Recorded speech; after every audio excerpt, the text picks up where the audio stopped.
Interview అని పిలిచారు, అసలు ఇక్కడ ఎవరు లేరంటే. ఓ నాయన, లైట్ ఏంటి ఆఫ్ అయ్యి ఆనే వస్తుంది. Okay, title Gitanjali. మణిరత్నం గారి గీతాంజలియా? కాదు, కోరహంకట్ Gitanjali. Hi sir. Hi. Gitanjali అని చూడగానే మణిరత్నం గారి గీతాంజలి మళ్ళీ వచ్చిందేమో అనుకున్నాను సార్. లేదు, గీతాంజలి 1 క్రియేట్ చేసిన ఆ సెన్సేషనే అది ఇప్పటికీ 10 years తర్వాత వచ్చినా దాని ఎఫెక్ట్ ఇప్పటికీ ఉందని మాకు అర్థమవుతుంది. వెంకీ తర్వాత చిరంజీవి గారు కాల్ చేసి మాట్లాడారు అని చెప్పారు. కాల్ చేసి అప్రిషియేట్ చేసి మన కలుద్దాం రమ్మని. ఆయన కూడా చాలా కరుణాకర్ గారు ఎందుకంటే ప్రేమ అంట. ఓకే ఓకే, అందులో కరుణాకర్ గారు ఫోర్స్ మీద చేశారండి. ఓకే, ఫోర్స్ మీద వచ్చింది. మీకేం ఇంట్రెస్ట్ అయితే లేదు యాక్టింగ్ సైడ్? ఇంట్రెస్ట్ అంటే యాక్టింగ్ చేసాను కాలేజీలో. అన్న ఇది నువ్వే చేయన్నా అంటే కదా సరే అని చేశాను. తర్వాత మళ్ళీ చేయలేదు. సో అంజలి గారికి జరుగుతున్నది కూడా తెలుస్తుంది కదా? ఎవరికి తెలియదు ఎక్సెప్ట్ శ్రీనివాస్ రెడ్డి, ఆత్రేయ, ఆరుద్ర, రైటర్స్ ఇద్దరు. వాళ్ళకి తప్ప తన దెయ్యాలు ఉన్నాయని నిరూపిస్తుంది. క్యారమ్ బోర్డు లేదా? క్యారమ్ బోర్డు ఏంటి నాని? దెయ్యాల కోసం వాడే బోర్డే ఓయిజా బోర్డు. మీ ఫ్యామిలీలో మీ ఇద్దరు పిల్లల్లో ఎవరు మంచి క్రిటిక్? మీ ఇద్దరు అమ్మాయిల్లో? మా డాటరే, మా పెద్ద డాటర్ పెద్ద అమ్మాయి కావ్య. Genuine critic. బాగాలేకపోతే బాగాలేదని చెప్పేస్తుంది. అప్పట్లో ఫైటింగ్లు, చేజింగ్లు అన్నీ జరిగాయని చెప్పి విన్నాము. అప్పట్లోనే ఒక ట్రెండ్ సెట్ చేసేసారు బేసికల్ గా. ఫాలో అయ్యారా? అప్పుడు అది లేచిపోయే సీజన్ అది. అవునా? లవ్ మ్యారేజ్ ఎక్కువ. సో నేనే ట్రెండ్ సెట్ చేయలేదు, నా ముందు చాలా మంది సెట్ చేశారు. అదర్స్ 2 అప్డేట్ ఎప్పుడు అడుగుతుంది? అదర్స్ అప్డేట్ ఏముంది, story is ready. So NTR ఎప్పుడంటే అప్పుడు ఏ కంట్రీకి వెళ్ళినా తెలుగు కూడా కనిపించాయంటే ఫస్ట్ స్లోగా బ్రిక్ బై బ్రిక్, మెట్టు మెట్టు మెట్టు మెట్టు మెట్టు. అండ్ దానిలో ఇంకొక గ్రేటెస్ట్ క్వాలిటీ ఏంటంటే ఒక 3 pages సీన్ ఇచ్చాము. You will just run through. మీకు కూడా ఆయనతో ఒక మంచి జర్నీ ఉంది కాబట్టి ఏదైనా పంచుకోవాలంటే శ్రీహరి గారి గురించి ఏం చెప్తారు? తను ఫస్ట్ శ్రీహరిలో ఉన్న గ్రేటెస్ట్ క్వాలిటీ ఏంటంటే వెరీ హెల్పింగ్ నేచర్. పొద్దున వెళ్తే ఇంటిలో, పొద్దున సాయంత్రం వెళ్ళినా. సార్ మీరు రాజమౌళి గారితో ఎప్పుడు వర్క్ చేస్తారు సార్? అది ఆయన అడగాలి, అది రాంగ్ పర్సన్ అడిగారు. రాజమౌళిని అడగారు. కోనగడ్డ గారికి ఎప్పుడు వర్క్ చేస్తారు సార్?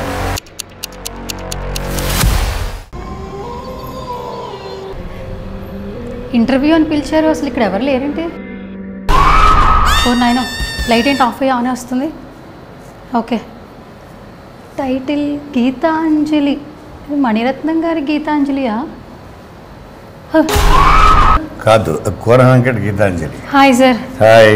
గీతాంజలి అని చూడగానే మణిరత్నం గారి గీతాంజలి మళ్ళీ వచ్చిందేమో అనుకున్నాను సార్. లేదు, ఆయనదైతే ఇంత డార్క్ ఎందుకు అవుతుంది, కరెంట్ ఎందుకు పోతుంది, ఫ్లక్చుయేషన్స్ ఎందుకు ఉంటాయి? Correct sir. యాక్చువల్లీ ఇంటర్వ్యూని పిలిచారు, వచ్చాను, చూస్తే ఇక్కడ మొత్తం రాగానే లైట్ ఆన్ అవుతుంది, ఆఫ్ అవుతుంది. అక్కడ ఆర్టిస్టులను భయపెట్టినట్టు ఇక్కడ యాంకర్లు ఏమన్నా ప్లాన్ చేశారా భయపెట్టాలని మీ ప్రమోషన్స్లో? అంటే భయంలో కూడా చిన్న కామెడీ తీసుకొద్దామని ఈ ప్లానింగ్ అంతే. అంటే చైర్లో కూర్చోవాలని భయం వేస్తుంది సార్. చూడు ఒకసారి, కింద బొమ్మ ఉంటుంది. అది కింద ఉన్నారా? లేదు, ఉండదు, వస్తుంది మధ్యలో, బొమ్మ వస్తుంది మధ్యలో. ఓకే, సో మొత్తానికి గీతాంజలి మళ్ళీ వచ్చేసింది after long long long time తర్వాత. సో టీజరు, ట్రైలర్కి మంచి రెస్పాన్స్ వచ్చేస్తుంది. ఆఫ్టర్ లాంగ్ టైం ఒక మంచి సినిమా థియేటర్లో చూడబోతున్నాం అనిపిస్తుంది. 11th వచ్చేస్తున్నారు. సో రైట్, నాతో పాటు గీతాంజలిని తీసుకొస్తున్నటువంటి మన కోన వెంకట్ గారు ఉన్నారు. సో మాట్లాడదాం అదండి. Hi sir. I'm too good sir. First of all hearty congratulations. So after long time Gitanjali మళ్ళీ వచ్చింది ఇలాగా చాలా కాలం తర్వాత. మంచి కాంప్లిమెంట్స్ వస్తున్నాయి. కొన్నిసార్లు అంటారు కదా, రావటం లేట్ అవ్వచ్చు మిత్రమా, రావడం మాత్రం పక్కా అన్నట్టుంది. ఈ సినిమాకి సంబంధించి ఏం చెప్తారు సార్? గీతాంజలి 1 క్రియేట్ చేసిన ఆ సెన్సేషనే అది ఇప్పటికీ 10 years తర్వాత వచ్చినా దాని ఎఫెక్ట్ ఇప్పటికీ ఉందని మాకు అర్థమవుతుంది. మన కాలేజ్ ఈవెంట్కి వెళ్తే వాళ్ళు ఆల్మోస్ట్ 10 years అంటే ఏంటో జనరేషన్ కదా, చూసిన వాళ్ళే. మీలో ఇక్కడ బిట్స్ పిల్లల్ని కాలేజ్కి వెళ్ళాం, వాళ్ళంతా యంగ్స్టర్స్, ఫైనల్ ఇయర్స్, వాళ్ళది I think farewell some event. అందరు చేతులు ఎత్తారు. ఓహో, అంటే అంతమంది చూశారు గీతాంజలి 1 అన్నది. సో ఈరోజు మళ్ళీ ఆ బజ్ ఉన్న కారణం కూడా అదే అని నా ఫీలింగ్. బేసికల్గా మీ రైటింగ్స్కి చాలామంది ఫ్యాన్స్ ఉన్నారు సార్. అంటే ఇప్పుడేమీ అప్రిసియేషన్స్ కొత్తగా ఇవ్వాల్సిన అవసరం లేదు. ఒకప్పుడు డిజిటల్ లేనప్పుడు, సోషల్ మీడియా లేనప్పుడు, ఇంత మీమర్స్ ట్రోలర్స్ లేనప్పుడు పలానా కోన వెంకట్ అంటే ఒక మార్క్ క్రియేట్ చేస్తున్నారు బికాస్ ఆఫ్ మీ రైటింగ్స్. ఇదైతే ఖచ్చితంగా చెప్పాలి. మీరు అగ్రీ చేస్తారా లేదా? నేను ఏం చెప్పాలి దానికి? నేను ఓవర్ ది ఇయర్స్ అంటే ప్రతి వాళ్ళకి ఒక టాలెంట్ ఉంటుంది. ఆ టాలెంట్ ఏదో రోజు ఇట్ గెట్ ఇట్స్ డ్యూ, ఏమంటారు, రికగ్నిషన్, గుర్తింపు అది దొరికిందని అనుకున్నాను నేను. ఇప్పుడు డి తర్వాత వెంకీ, ఫస్ట్ అమ్మాని తమ్ముడమ్మాయి, శివమణి, ఫస్ట్ సత్య, అక్కడి నుంచి అలా వెళుతూ వెళుతూ వన్ బై వన్ ఒకరికొకరు ఫస్ట్ స్టోరీ ఇచ్చా. ఓకే, ఒకరికొకరు. రసూల్ ఎల్లోర్ అని ఇతరు డైరెక్టర్, అది ఇచ్చిన తర్వాత అందులో కూడా వచ్చిన ట్రైన్ సీక్వెన్స్ అదే ఉంటుంది. ఇవన్నీ చేసుకుంటూ తరుణ్తో కూడా నిన్నే ఇష్టపడ్డాను, అందులో కూడా వచ్చిన ట్రైన్ సీక్వెన్స్ ఉంటుంది, హిలేరియస్ ఉంటుంది, అది కూడా బ్రహ్మానందం గారు. తర్వాత వెంకీ నుంచి ఓహో they started identifying me through my writings. ఒక సినిమా డైలాగ్ చూసో, లేకపోతే మధ్యలోంచి ఇది ఒక సీన్ చూసో, ఓ పంచ్ చూసో, ఇది కోన వెంకట్ రాసి ఉండొచ్చు అన్న ఒక స్లోగా గుర్తించడం ఇది మొదలుపెట్టారు. అది ఒక డి తర్వాత, ఒక రెడీ తర్వాత, ఒక కింగ్ తర్వాత, ఇవాళ స్లోగా ఎస్టాబ్లిష్ అవుతూ పేరు, అట్ ద సేమ్ టైం నా మార్క్ ఎస్టాబ్లిష్ అవుతూ అది నాకు ఇంత తెలుగు ఆడియన్స్లో ఇంత పేరు తీసుకొచ్చింది. ఓకే సార్, మీరు ఒక ఇంటర్వ్యూలో చెప్పారు వెంకీ తర్వాత చిరంజీవి గారు కాల్ చేసి మాట్లాడారు అని చెప్పారు. బేసికల్గా వెంకీ ఇప్పటికీ టీవీస్లో వచ్చినా కూడా ఎప్పుడైనా కొంతమంది చెప్తూ ఉంటారు మైండ్ బాగాలేదు, స్ట్రెస్లో ఉన్నప్పుడు అప్పటి ఫిలిమ్స్ మేము పెట్టుకుని చూసుకుంటాం, ఎస్పెషల్లీ ఆ ట్రైన్ సీన్ అయితే హిలేరియస్, ఇంకొకరు దాన్ని రీక్రియేట్ అయితే చేయలేరు అని అంటుంటారు. సో మెగాస్టార్ గారి నుంచి ఫస్ట్ కాల్ వచ్చినప్పుడు ఆయన మీతో షేర్ చేసుకునే మెమరబుల్ మూమెంట్స్ ఏంటి సార్? ఎందుకంటే వెరీ స్టార్టింగ్ డేస్లో నిజంగా ఇది ఫర్ ఎవర్ మూమెంట్ ఉంటుంది కదా, ఆ మూమెంట్ ఒకసారి షేర్ చేస్తారు. మూమెంట్ ఏముంది, ఆయన కాల్ చేసి అప్రిషియేట్ చేసి మనం కలుద్దాం రమ్మని. సో ఆయన కూడా చాలా, ఆయన బేసిక్గా హీ లైక్స్ హ్యూమర్. అవును, వెరీ జోవియల్ పర్సన్. ఆయన కామెడీ టైమింగ్ బాగుంటుంది, ఆయన కాంట్రిబ్యూషన్ కూడా చాలా ఉంటుంది ఆన్ సెట్స్. నేను పనిచేసే కదా వాల్తేరు గారు. సో ఆయనకి ఆయన ప్లస్ ఆయనలో ఇంకో గొప్ప క్వాలిటీ ఏంటంటే చిన్న పెద్ద ఎవరన్నా అవ్వచ్చు, ఆయనకి నచ్చింది అంటే వెంటనే ఫోన్ చేసి పిలిపించి వాడికి బొకే ఇచ్చి ఆయన వాళ్ళ గురించి మాట్లాడి, ఇది ఆయన లెవెల్లో ఉన్న మెగాస్టార్ అయి ఉండి ఆయన స్థాయిలో ఉన్న వాళ్ళు ఎవరు నాకు చేయరు, ఇంటికి పిలిపిస్తాడు. ఓకే, అలాగే నాకు ఫోన్ చేసి నన్ను పిలిపించి నాతో మాట్లాడి, అంటే he likes to appreciate people. ఆయన తెలుసు, ఆయన కూడా చాలా స్ట్రగ్లింగ్ స్టేజ్ నుంచి పైకి వచ్చాడు. సో వాడు కోరుకునేది ఏంటి, గుర్తింపే కదా. ఓ డైరెక్టర్ అవ్వచ్చు, రైటర్ అవ్వచ్చు అన్నది ఆయన ప్రాపర్గా ఆయన దగ్గర నుంచి ఫోనే అది పెద్ద అదొక అవార్డు. అవును, ఇప్పుడు మాకు సోషల్ మీడియా వచ్చిన తర్వాత చిరంజీవి గారు వాళ్ళని వీళ్ళని అప్రిషియేట్ చేశారు, సినిమా చూసి రీసెంట్గా డీజేటీలు కావచ్చు వాట్ ఎవర్ అని చూస్తూ ఉన్నాం. అని డిజిటల్ ప్లాట్ఫామ్ అప్డేట్ అయ్యాక తెలుస్తుంది. మీరు అసలు ఇప్పుడు చెప్పిన రోజు అంటే వెంకీ అంటే ఎప్పుడో, అప్పుడు అసలు డిజిటల్ ప్లాట్ఫామ్ లేదు, ఇలా చిరంజీవి గారు కలిశారు అనే విషయం మీలాంటి వాళ్ళు మాకు చెప్తే తప్పితే ఇలాంటి మెమరీస్ తెలియదు. 2003. Okay, and 20 years. మీరు ఆల్మోస్ట్ వచ్చి కూడా 26 years అయిపోతుంది కదా సార్? 97లో వచ్చారు. ఆల్మోస్ట్ 60 పైనే సినిమాలు చేయడం జరిగింది. దగ్గర. Okay, okay. ఏంటి సార్ విలన్ కూడా చేశారని చెప్పినా నిజమేనా సినిమాల్లో? చూడలేదా మీరు? అంటే మంచి అదేంటిది మన తమన్నా, రామ్ అండ్ తమన్నా. ఓకే, కరుణాకర్ ఎందుకంటే ప్రేమ అంట. Okay, okay.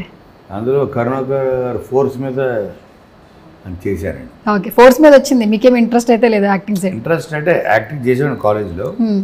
అన్న ఇది నువ్వే చేయన్నా అంటే కదా సరే అని చేశాను, తర్వాత మళ్ళీ చేయలేదు. ఓకే సార్, ఇండస్ట్రీలో ఏంటంటే డైరెక్టర్స్కి ఒక స్టోరీ, ఒక కథ చెప్పాలి, ఒక కథ రాసుకోవాలి అనేటప్పుడు వాళ్ళ మైండ్ చాలా ప్లెజెంట్గా పెట్టుకుని కొన్ని స్టోరీస్ తీసుకుని ఆ ప్యాషన్తో ఇంట్రెస్ట్తో ముందుకెళ్తారు. ఎస్పెషల్లీ రైటర్స్ సార్, కొన్ని పదాలు సినిమాలో మాట్లాడేది అదే ఇది మనమే కదరా అంటూ ఒక మ్యాజిక్ని తీసుకొస్తారు రైటింగ్ స్కిల్స్లో. అండ్ ఇంకొకటి ఏంటంటే మన రెగ్యులర్ లైఫ్లో మాట్లాడే వాడుక భాషని ఎక్కువగా కోన వెంకట్ యూజ్ చేస్తాడు. ఈ మార్క్ మీకుంది. అరే అటు వెళ్ళరా అనేది ఒకటి, అరే ఇటు రారా, అటు వెళ్ళి ఇటు రావచ్చుగా అన్నదానికి అటు వెళ్ళి ఇటు రారా అని చెప్పడానికి చాలా తేడా ఉంది. అండ్ చాలా న్యాచురల్గా రైటింగ్స్ రాస్తారు కోన గారు అనే ఒక మంచి మార్క్ ఉండింది మీకు. మీరు రైటింగ్స్ రాసేటప్పుడు మీ మైండ్ ఎంత ప్లెజెంట్గా పెట్టుకుంటారు, ఏమైనా షేర్ చేస్తారా మెమరీస్ ఒక రైటర్గా? ఇప్పుడు ఎనీ సినిమా అన్నది అది క్రియేషనే, బట్ క్రియేషన్ అని అనిపించకూడదు. అదే రియల్ క్రియేషన్. అంటే ఆడియన్ థియేటర్లో కూర్చున్న వాడికి రియల్ లైఫ్ క్యారెక్టర్స్ని, real life situations, problems, so ఆ రియాలిటీకి ఎంత దగ్గరగా ఉంటే ఆ సినిమా అంత పెద్ద హిట్ అవుతుంది. వాళ్ళు ఓన్ చేసుకుంటారు ఫస్ట్. అందుకని మనం రాసే డైలాగులు కూడా గ్రాంధికంగా, బుకిష్గా లేకుండా మనం కనుక చేయగలిగితే వాళ్ళ మధ్యన ఉన్న క్యారెక్టర్స్ లాగా, ఇప్పుడు వెంకీ తీసుకుంటే రవితేజ తన ఫ్రెండ్స్, తర్వాత ట్రైన్ ఎపిసోడ్ కానీ మనం రోజు చూసే క్యారెక్టర్స్లోనే ఉంటాయి. అది చాలా important. It's very important to stay close to reality. Okay, అది నేను ఫాలో అవుతాను అన్నిట్లో. Okay, so Kona sir trailer మాత్రం హిల్లేరియస్ ఉంది. అసలు అర్థం కావట్లేదు. ఆ కాన్ఫ్లిక్ట్ అర్థం కాకుండా నవ్వించడం అనేది చాలా బిగ్ థింగ్ యాక్చువల్లీ. అంటే తెలిసిన కాన్సెప్ట్ వచ్చేసింది. ఒక సెట్లో తీసుకెళ్ళి యాక్చువల్లీ అక్కడ ఒక సినిమా తీస్తున్నారు. ఆ సినిమా క్యారెక్టరైజేషన్ మాకు స్టోరీ వాళ్ళు చెప్తున్నారు. అక్కడ మన సునీల్ గారు డైరెక్టర్గా కనిపించారు మాకు. కెమెరా డిఓపిగా ఉన్నారు. శ్రీనివాస్ రెడ్డి గారు డైరెక్టర్. ఓకే, సో అంజలి గారికి జరుగుతున్నది కూడా తెలుస్తుంది కదా? ఎవరికి తెలియదు ఎక్సెప్ట్ శ్రీనివాస్ రెడ్డి, ఆత్రేయ, రుద్ర రైటర్స్ ఇద్దరు, వాళ్ళకి తప్ప ఎవరికి తెలియదు అక్కడ ఏం జరుగుతుంది అన్నది. సో అక్కడ దెయ్యాలు ఉంటే పారిపోతారు. షూటింగ్ ఆగిపోతుంది. షూటింగ్ ఆగిపోతే వీళ్ళ లైఫ్స్ మొత్తం స్మాష్ అయిపోతాయి. వీళ్ళ కెరియర్లో రాక వచ్చిన ఒక్క అవకాశం ఇది ప్రూవ్ చేసుకుంటే గొప్ప స్టోరీ. ఇది ఎలాగైనా తీసి బయటకు వదలాలి. సో అవి అందుకని ఎలా మేనేజ్ చేయాలి అన్న దాంట్లో వాళ్ళు దెయ్యాలు కాదు, మెథడ్ యాక్టర్స్ అని దేనికి చెప్తారంటే, మామూలు యాక్టర్స్ అయితే ప్యాకప్ అయిపోయిన తర్వాత మేకప్ తీసేస్తారు. మెథడ్ ఆర్టిస్టులు అంటే సినిమా అయ్యేంత వరకు కూడా వాళ్ళు అదే క్యారెక్టర్లో ఉంటారు అని. So they are called. ఇప్పుడు లెట్స్ ఫర్ ఎగ్జాంపుల్ మన జోకర్ క్యారెక్టరు, అతను సినిమా అయిపోయిన తర్వాత కూడా 2 years ఏంటి హీత్ లెడ్జర్ 2 years అదే క్యారెక్టర్ ఉండిపోయాడు. సో వాళ్ళు అంత క్యారెక్టర్లోకి వెళ్ళిపోతారు అన్నమాట. సో కాబట్టి వాళ్ళు ప్యాకప్ అయిన తర్వాత మరి ఆ ప్యాకప్ అదేం తిరుగుతున్నారో అడుగుతారు అందరూ.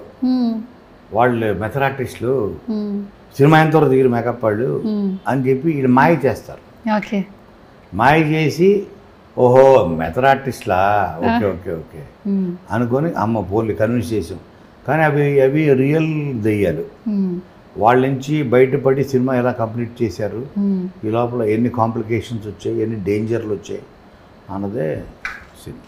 ఓకే, ఈ మధ్యన క్రైమ్ థ్రిల్లర్స్కి ఆడియన్స్ పెరిగారు సార్. బికాజ్ పొలిమేర కావచ్చు, విరూపాక్ష కావచ్చు, ఆ కంటెంట్ ఇంతకుముందు భయపడేవాళ్ళు. కొంచెం ఆ ఐడియాలజీ వేరే ఉన్న వాళ్ళు మాత్రమే చూసి, ఇప్పుడు థియేటర్కి వెళ్ళి టికెట్ కొనుక్కుని ఫ్యామిలీ అందరూ వెళ్ళి హ్యాపీగా చూస్తున్నారు. అండ్ ఆ జోన్లో ఆఫ్టర్ లాంగ్ టైం ఆల్రెడీ సక్సెస్ఫుల్గా గీతాంజలి ఒక మార్క్ సెట్ చేసింది బిఫోర్, చాలా సంవత్సరాల ముందు. మళ్ళీ కంబ్యాక్ వస్తున్నారు. నిజంగా మరొక మార్క్ సెట్ అవుతుందని అనిపిస్తూ ఉంది. మీరేం చెప్తారు సార్? డెఫినెట్గా హారర్ కామెడీస్కి ఇది ఏమంటారు ఎవర్ గ్రీన్ జోనర్. ఇది వరల్డ్లో, నాట్ జస్ట్ తెలుగు. మీరు తీసుకుంటే లాస్ట్ ఇయర్ భూల్ భులయ్యా 2 వచ్చింది, 350 crores చేసింది. హారర్ కామెడీ అది వరల్డ్లోనే.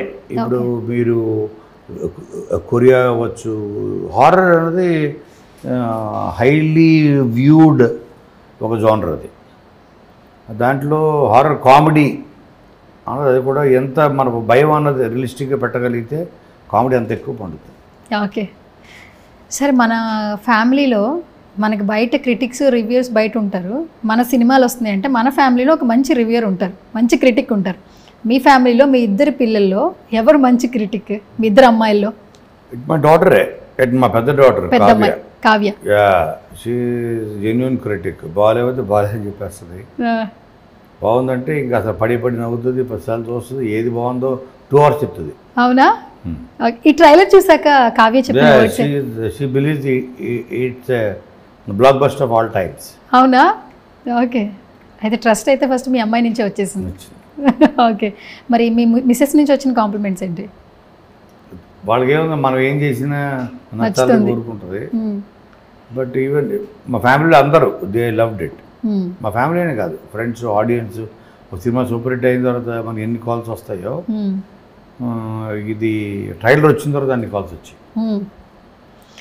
బేసిక్గా రైటింగ్స్లో కోనా వెంకట్ అని మాట్లాడుకుంటూ ఉన్నాం సార్. మీ డేరింగ్కి, మీ డాషింగ్కి, ఆ వర్డ్స్కి పర్సనల్గానే మీరు అదే పర్సన్. అంటే మనిషిలో హ్యూమర్ ఉంటేనే హ్యూమర్ బయటకు వస్తుంది, ఆ మనిషిలో ఆ క్వాలిటీ ఉంటేనే బయటకు వస్తానికి మీరు ఎగ్జాంపుల్ సార్. ఎందుకంటే వికీపీడియాలో మీ గురించి సెర్చ్ చేసినప్పుడు మీది లవ్ మ్యారేజ్. అవును, అప్పట్లో ఫైటింగ్లు, చేజింగ్లు అన్నీ జరిగాయని చెప్పి విన్నాము. అంటే అప్పట్లో అంటే ఇప్పుడంటే ఇదైపోయింది, కానీ అప్పట్లోనే ఒక ట్రెండ్ సెట్ చేసేసారు బేసికల్గా. ట్రెండ్ ఫాలో అయ్యారా? అప్పుడు అది తెలిసి లేచిపోయే సీజన్ అది. అవునా?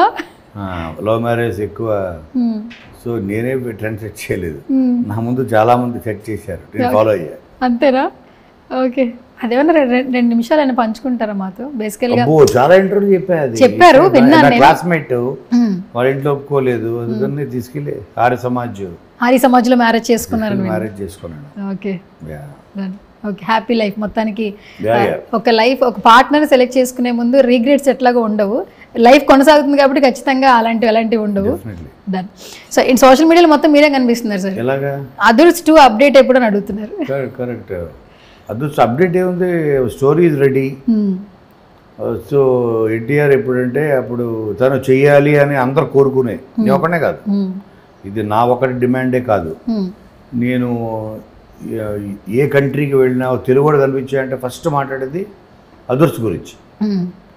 ఎందుకంటే తారక్ కూడా ఎన్ని క్యారెక్టర్స్ చేసినా తన కెరీర్లో స్పెషల్ క్యారెక్టర్ ఏదైనా ఉంది, స్పెషల్ ఫిల్మ్ ఏదైనా ఉంది, స్పెషల్ గెటప్ ఏదైనా ఉంది అంటే అది అదర్స్, బట్టు. సో అది దానివల్ల తను చాలా ఎంటర్టైన్ చేశాడు. జనరల్గా తారక్లో ఒక సెన్స్ ఆఫ్ హ్యూమర్, కామెడీ చాలా ఉంటుంది, చాలా చాలా నవ్విస్తాడు, ఎంత నవ్వుతూనే ఉంటాడు. ఈ likes to entertain people, entertain himself. So చాలా తను అందుకని తనకి బాగా సూట్ అయింది. సో దానికి తగ్గట్టు క్యారెక్టర్ లోపలికి వెళ్ళి తను బాగా పట్టాడు, ఎవ్వడు పట్టలేదు దాని తాలూకా దీన్ని, ఆ క్యారెక్టర్ బిహేవియర్ని, ద సైకాలజీ ఆఫ్ బ్రాహ్మిన్, ఉచ్చారణ, మోడల్, ఎవ్రీథింగ్. దానివల్ల అది బాగా స్టాండౌట్ అయిపోయింది. అందుకని ఇది నా డిమాండే కాదు, నాకు తెలిసి ప్రతి తెలుగు ప్రేక్షకుడు, ఈవెన్ మా అమ్మమ్మ మా నానమ్మలు కూడా ఆ క్యారెక్టర్ని ఎన్టీఆర్ చేసిన అన్ని సినిమాల్లో భట్టు క్యారెక్టర్, అదుర్స్ ఎన్టీఆర్ని బాగా ఇష్టపడతారు. Okay, so I'm sure, so he will do it very soon.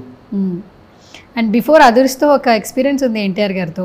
After that ఇప్పుడు చూడండి సార్, అసలు యాక్చువల్లీ RRR తర్వాత ఆ సినిమా ఆస్కార్కి వెళ్ళింది, తెలుగు ఫిల్మ్ ఇండస్ట్రీ ఖ్యాతి పెరిగింది అని విన్నప్పుడు, అండ్ ఒక స్టార్తో మనం వర్క్ చేసినప్పుడు ఒక హ్యాపీ థింగ్ ఉంటుంది కదా. సో ఇప్పుడు ఎన్టీఆర్ గారిని ఈ సిచ్యువేషన్లో, ఈ స్టేచర్లో చూస్తున్నప్పుడు మీకు ఎట్లా అనిపిస్తుంటుంది? I'm very happy. నేను నాకు తెలిసి హైయెస్ట్ నెంబర్ ఫిల్మ్ చేసిన హీరోలో ఎన్టీఆర్ ఒకడు. అవును, సాంబా, తర్వాత అదుర్సు, తర్వాత Badshah, Jai Lava Kusa, 4 films, all super hits, blockbusters చేసిన all 4 films. So and plus personal attachment మా ఇద్దరికి బాగా ఉంది, ఎక్కువ నాకు తారక్కి. సో వాళ్ళ మదర్ తోటి కూడా. సో తను వెరీ వెరీ వార్మ్ పర్సన్, అంటే విపరీతంగా ప్రేమిస్తాడు, తన ప్రేమను తట్టుకోలేవు, ఇంపాసిబుల్, అంత ప్రేమిస్తాడు మనిషిని. సో సో నా పర్సనల్గా తన గ్రోత్, నేను సాంబా నుంచి చూస్తున్నా కదా, ఆ సాంబా నుంచి తన గ్రోత్, తన స్ట్రగుల్ ప్రతి చూశాను నేను. స్లోగా బ్రిక్ బై బ్రిక్, మెట్టు మెట్టు మెట్టు మెట్టు మెట్టు. అండ్ తనలో ఇంకొక గ్రేటెస్ట్ క్వాలిటీ ఏంటంటే ఒక 3 pages సీన్ ఇచ్చాము, you will just run through. అంటే ఏమంటారు, ఏకసంతాగ్రహి అంటాం, జస్ట్ రన్ త్రూ చేస్తాడు, ఒక రెడీ అంటాడు 2 pages. 2 pages. 2 pages మళ్ళీ పాజులు కూడా తేడా రాకుండా చెప్పగలరు నాన్ స్టాప్. ఆ క్వాలిటీ బాగా ఉంది, ఎక్స్ట్రాడనరీ.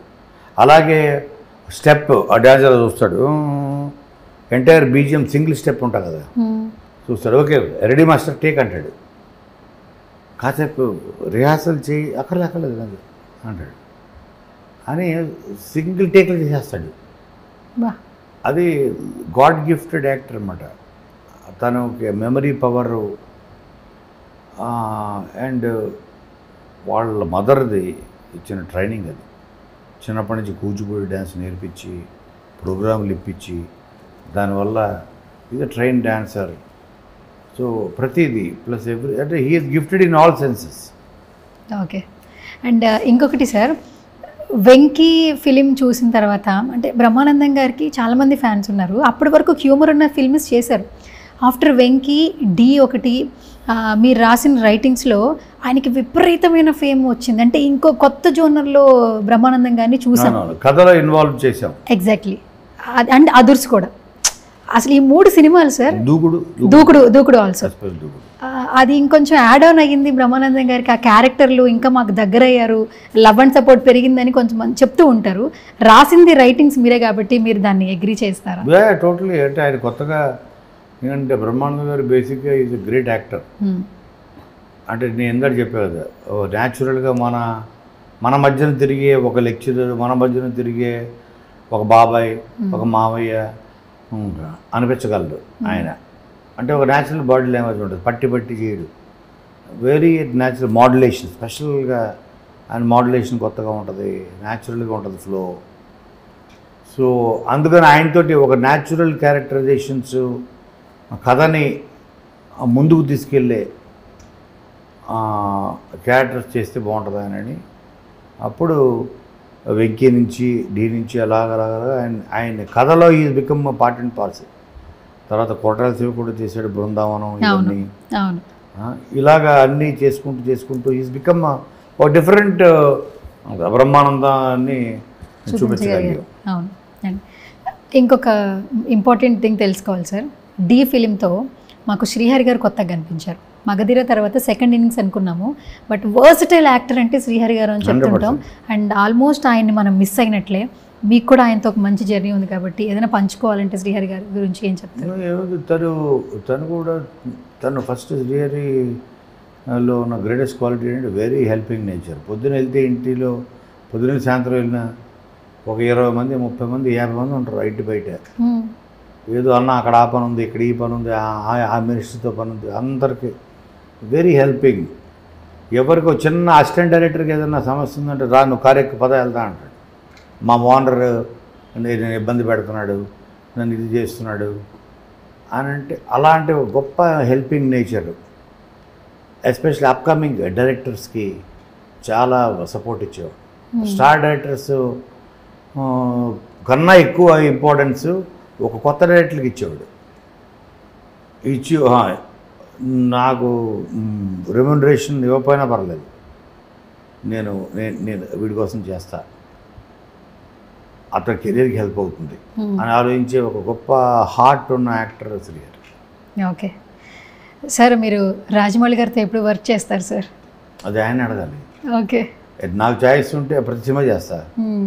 అది రాంగ్ పర్సన్ అడిగారు, రాజమౌళిని అడగారు, కోనగంటి గారితో ఎప్పుడు వర్క్ చేస్తారు సార్ అని. అది ఆయన ఇష్టం. ఆయన స్కూల్లో కూడా వెళ్ళి చేయడం అన్నది అది గొప్ప వరం. Okay, up to him. Okay, done. Sir, Sivamani 9848022338 అసలు ఆ డైలాగు, ఆ ఫోన్ నెంబరు అప్పట్లో ట్రెండ్ సార్. ఎందుకంటే ఆ రోజుల్లో ఇంత ఫాస్ట్ ఇది లేదు రైటింగ్స్లో. కాలేజ్ డేస్లో ఉన్నప్పుడు కూడా మాకు శివమణి సినిమా అంటే ఆ ఫోన్ నెంబర్తో ఒక డైలాగ్ ఉంటుంది, ఎప్పుడైనా ఎనీ టైం ఎనీ ప్లేస్ ఒక కాల్ చేస్తే చాలనేది మనం చెప్తాం, అది ఒక యాడ్ లాగా. కానీ ఆ డైలాగ్ ట్రెండ్ అయిపోయింది అప్పట్లోనే. అది నిజంగా నెక్స్ట్ లెవెల్ సార్. దాని గురించి చెప్పాలంటే ఏం చెప్తారు? శివమణి నాకు నిజం చెప్పాలంటే పూరి, నేను ఫస్ట్ రాము తర్వాత రాంగోపాలం తర్వాత నాకు మళ్ళీ ఒక సెకండ్ లైఫ్. అంటే నేను ఎప్పుడు ఎక్కువ నేను బాంబేలో ఉండేవాడిని. హైదరాబాద్ వచ్చిన తర్వాత నాకు సెకండ్ లైఫ్ ఇచ్చింది పూరి. ఓకే, ఒక అమ్మనాన్న తమిళమ్మాయి కానీ, ఒక శివమణి కానీ, ఒక ఆంధ్రావాలా కానీ, ఇవన్నీ వీటి ద్వారా నాకు మళ్ళీ అంటే వెరీ క్లోజ్ ఫ్రెండ్ నా లైఫ్లో is Puri Jagannath. So and తన స్కూల్లో కూడా అంటే ఒక్కొక్క డైరెక్టర్కి ఒక్కొక్క స్కూల్ ఆఫ్ థాట్ ఉంటుంది. అందులోకి వెళ్ళి పని చేస్తే మనం కూడా కొంత నేర్చుకుంటాం. మనం నేర్చుకుంది కూడా కొంచెం కొత్తగా వాళ్ళ డైరెక్షన్లో కనపడుతుంది. అలాగే పూరి స్టైల్లో కూడా నేను వెళ్ళి పనిచేశాను. అమ్మ నాన్న కానీ ఈ శివమణి. అమ్మా నాన్న తమిళమ్మాయి అసలు డిఫరెంట్ మార్క్స్ సార్. అసలు ఆ హీరోయిన్ ఏ చెన్నై అసలు ఇవ్వలే సార్. అసలు అది భలే క్లిక్ అయింది అసలు. రవితేజ గారు అశ్విన్ గారిని పిలిచి ఆ స్లాంగ్ అప్పటి వరకు ఈడియట్ తర్వాత మళ్ళీ పూరి గారి మార్క్ హీరోయిన్ మధ్యన ఇది చూపించిందంటే అమ్మా నాన్న తమిళమ్మాయి రైటింగ్స్ కావచ్చు. కరెక్ట్. సో అది మా ఇద్దరికి ఇప్పటికీ ఎవ్రీడే మాడుకుంటాం. సో మా ఇద్దరికి ఒక bonding is beyond cinema. Okay. నాకు పూరి. ఓకే. అండ్ ఇంకొక మెమరీ సార్ మీ సినిమాల్లో Balu ABCDFG a boy can do everything for a girl. మేము ఇప్పటికీ మెమరీస్లో గుర్తుపెట్టుకున్నామంటే బికాస్ ఆఫ్ రైటింగ్స్. ఏం చెప్తారు సార్ దాని గురించి? బాలు అన్నది ఒక్కొక్క ఫిల్ము మన ఫ్యామిలీని పెంచుతూ వెళ్తుంది. ఒక ఫ్యామిలీ అంటే ఫిలిం ఫ్యామిలీ. అలాగా కరుణాకర్ అనే ఒక డైరెక్టర్ తోటి నాకు ఒక ఇంటరాక్షన్, ఒక ర్యాప్, అక్కడి నుంచి ఒక రిలేషన్షిప్. అలాగే పవన్ కళ్యాణ్తో ఒక రిలేషన్షిప్. వీటన్నిటిని ఒక కొత్త కుటుంబానికి యాడ్ చేస్తూ ఉంటుంది. కొత్త సభ్యులు డైరెక్టర్స్ రూపంలో, హీరోస్ రూపంలో, మ్యూజిక్ డైరెక్టర్స్ రూపంలో. అలాగా బాలు కూడా నాకు వెరీ మెమరబుల్ ఫిలిం. దానివల్లనే మాకు బాండింగ్ నాకు పవన్ కళ్యాణ్ గారికి స్టార్ట్ అయింది. ఓకే సార్, మీరు రాసిన ఒక 3 డైలాగ్స్ నేను హైలైట్ చేస్తాను. ఏదైనా ఒక మెమరీ చెప్పాలంటే చెప్పండి. ఫస్ట్, ఎప్పటికీ మేము రెగ్యులర్గా వాడేది పదవి ఏంటని ఉందంటే, రావు గారు నన్ను ఇన్వాల్వ్ చేయొద్దండి, అలా చారి గారు నన్ను ఇన్వాల్వ్ చేయొద్దని. అక్కడ అసలు ఇవి నిజంగా రెగ్యులర్ అంటే ఇందులో ఏంటంటే హీరో అక్కడ చారి గారు శ్రీవాసరావు. తర్వాత అదంటే అక్కడ ఈ వర్డ్కి ఏదైనా చెప్పాలంటే ఏం చెప్తారు? అది ఎట్లా స్టార్ట్ అయింది ఏంటి? నేను చెప్పే కదా, ఒక రియల్ లైఫ్ క్యారెక్టర్ రాఘవాచార్య ఉన్నాడు. ఒక ఆయన ఎండోమెంట్స్లో పనిచేస్తాడు వైజాగ్లో. ప్రతిదానికి భయపడుతూ వద్దు నేను ఇన్వాల్వ్ చేయద్దు బాబు. మనం రెగ్యులర్గా వాడుకుంటాం దేని నుంచి అన్న తప్పించుకోవాలన్నా. అంటే రియల్ లైఫ్లో దీనివల్ల ఎందుకు మనకు రిస్క్ అనుకునే వాళ్ళ శాతం ఎక్కువ ఉంటుంది. వాళ్ళు అందుకని దేంట్లో ఇన్వాల్వ్ కారు. అది it's a real life characterization అది. అందుకని అది అంత పాపులర్ అయింది. ఓకే. అండ్ ఇంకొకటి సార్, సాంబాలో ఒకటి ఉంటుంది, ఆ అంటే అడిగాను, ఈ అంటే ఇవ్వనన్నావు, ఊ అంటే ఊరుకుంటానా. అవును, అసలు ఇది నిజంగా ఎక్సలెంట్ సార్, నెక్స్ట్ లెవెల్. ఎందుకంటే చదువు దాని మీద చేయాలి కాబట్టి ప్రకాష్ రాజు అది అసలు వి వినాయక్ ఫస్ట్ డైలాగ్ చెప్పగానే అసలు నా ఫెంటాస్టిక్ అని హగ్ చేసుకొని అదిరిపోయింది అని ఫీల్ అయ్యాడు. సో ఎందుకంటే చదువు మీద కాబట్టి సో ఆ దాని మీద రాయాలని ఆ ఏరి మీద రాయాలని రాశారు. ఓకే. అండ్ ఇంకొకటి ఏంటంటే సార్, కామెడీగా కూడా వాడేది ఇంకో డైలాగ్ ఉంది భగీరథలో, ఒరే మన జేబులు ఎడమ వైపు ఎందుకు పెడతారో తెలుసా, మనం చెయ్యి పెట్టుకున్నప్పుడు ఎడమ వైపు ఉన్న గుండె మనకు ధైర్యం చెప్తుంది అనేది. అంటే జేబు ఖాళీగా ఉన్నా మన గుండె మనకు ధైర్యం చెప్తుందని. అవును, అది నా లైఫ్ ఫిలాసఫీ. ఎన్నో రోజులు ఎన్నో సంవత్సరాలు మనం ఖాళీ జేబులతో తిరిగాం పాకెట్స్తో. బట్ ఎక్కడో ఒక హోప్, ఒక ధైర్యం, లైఫ్ ఫిలాసఫీ ఇది. ప్రతి స్ట్రగ్లర్కి ఒక రోజు వస్తుంది. సో నీ జేబు ఖాళీగా ఉందని ఆధారపడద్దు. ఆ ఖాళీ జేబులు చేపెట్టుకొని ఎన్ని గుండె తగులుతుంది, ఆ గుండె చప్పుడు నీకు తగులుతుంది, ఆ గుండె నీకు ధైర్యం ఇస్తుంది. ఓకే. అండ్ ఫైనల్గా సార్, బాడీగార్డ్లో ఇంకో మంచి డైలాగ్ ఉంది, ప్రేమ అనేది బస్ జర్నీ లాంటిది, ఎప్పుడైనా దిగి వేరే బస్ ఎక్కొచ్చు, కానీ పెళ్ళి అనేది ఫ్లైట్ జర్నీ లాంటిది, ఒక్కసారి ఎక్కితే మధ్యలో దిగడానికి కుదరదు. ఇది ఎక్స్పీరియన్స్ చెప్పాలి. ఇది రియల్ కరెక్ట్. మనం మీకు ఎందుకు పాపులర్ అవుతాయంటే ఇవి రియల్ లైఫ్కి దగ్గరగా, దాంట్లో నిజం ఉండి ఒక ఫిలాసఫీ ఉండి అందరూ అవును కదా అనుకునేలాగా ఉంటేనే అవి పాపులర్ అవుతాయి. అవును, లేకపోతే పంచెస్గా మిగిలిపోతాయి అవి. అవును, ఇవన్నీ మీరు చెప్పేవన్నీ కూడా ఫిలాసఫీ ఆఫ్ లైఫ్. ఓకే. దాంట్లో తత్వం అంటారు, తత్వం ఇది. సో అవి పాపులర్ అయిపోతాయి. ఇఫ్ ఇట్ ఇస్ ఫిలాసఫికల్గా చెప్పితే అందులో ఒక నిగూఢమైన ఫిలాసఫీ ఉంటే అలాంటి డైలాగ్ ఇది, అందుకని పాపులర్ అయింది. అవును. అండ్ ఫైనల్గా సార్ నెక్స్ట్ బాబీ గారు మీరు కలిసి ఒక ప్రాజెక్ట్ చేస్తున్నారు, త్వరలో అనౌన్స్ చేస్తున్నారు, ప్రొడ్యూస్ చేస్తున్నారని వింటున్నాం. ఏంటి సార్ ఆ డీటెయిల్స్ చెప్తారా? చేస్తున్నాం, రాస్తున్నాం, ఇంకా కాన్సెప్ట్ ఫిలిమ్స్, కొత్త డైరెక్టర్స్, కొత్త కథలు, కాన్సెప్ట్స్ చెప్పాలి అన్న ప్రయత్నంలో నేను, బాబీ, మా ఫ్రెండ్స్ అందరం కలిసి ఒక కొత్త బ్యానర్ ఒకటి స్టార్ట్ చేసి దాని పేరు ఏంటంటే తను మంచి పేరు పెట్టాడు, WWF. WWF ఏంటది మీనింగ్? దాని ఏంటంటే whistle worthy films. Whistle worthy films అంటే విజిల్ వేస్తామా, వర్త్ ఉన్న దానికి వర్త్ ఉన్న విజిల్ వర్తీ ఫిలిమ్స్ అంటే ఆ సినిమా చూస్తే విజిల్ వేయాల్సిందే, దానికి అర్హత ఉందని. ఓకే, విజిల్ వేయదగ్గ అర్హత ఉన్న సినిమా ఓకే అని తనే పెట్టాడు పేరు. భలే ఉంది బాబీ అని చెప్పాను. విజిల్ వర్తీ ఫిలిమ్స్ అంటే WWF షార్ట్ ఫామ్లో, అంటే వరల్డ్ రెజ్లింగ్ ఫెడరేషన్ లాగా. నా బ్యానర్ పేరు KFC. Kona film corporation. కాబట్టి KFC కూడా well known brand. So KFC తిని రెజ్లింగ్ చేయొచ్చు. ఓకే, రెండు కలిపితే మా సినిమాలు ఉంటాయి. మాటలు సార్, మాటలు మూట పెట్టేసుకున్నారు మీరు, అసలు మాంత్రికుడు అనేయచ్చు. So super. First of all thank you so much sir, such a lovely time and interaction కూడా చాలా బాగుంది, వెరీ పాజిటివ్ వైబ్స్. మీ ఎక్స్పీరియన్స్, మీ ముందు కూర్చుని మాట్లాడడం ఒక చిన్న గ్రేట్ థింగ్గా నేను ఫీల్ అవుతుంటాను. ఎందుకంటే because of me writing sir, మీరు పెట్టే ఆ పేపర్ మీద పెట్టే ప్రతి ఒక్క వర్డ్ కూడా మా అందరి లైఫ్లో ఎంతో హ్యాపీనెస్ని, స్ట్రెస్ రిలీఫ్ చేసి హ్యాపీ చేస్తుంటారు. ఇంకా మరిన్ని సినిమాలు ఆ కోనా అనే మార్క్ అలాగే ఉండిపోవాలి, తెలుగు ఫిలిం ఇండస్ట్రీకి మంచి మంచి సినిమాలు అందించాలని మనస్ఫూర్తిగా కోరుకుంటున్నాను sir. At the same time Gitanjali మళ్ళీ వచ్చింది, మీకు సక్సెస్ మళ్ళీ వచ్చేస్తుంది అని అనిపిస్తుంది. Congratulations before sir. Thank you so much. మా ఇండియా గ్లిచ్ ఆడియన్స్కి ఫైనల్గా మీరు చెప్పండి సార్, 2 words. అందరు ప్రేక్షకులకి, India glitch audience especially, Geethanjali మళ్ళీ వచ్చింది. మిమ్మల్ని డెఫినెట్గా గీతాంజలి చూసినట్లయితే 10 times ఎంజాయ్ చేస్తారు, చూడకపోయినా 100 times ఎంజాయ్ చేస్తారు. ఓకే, తప్పక చూడండి. Done. Thank you sir, thank you so much. So ఇది వాళ్ళ special chit chat. This is Suvarna signing of.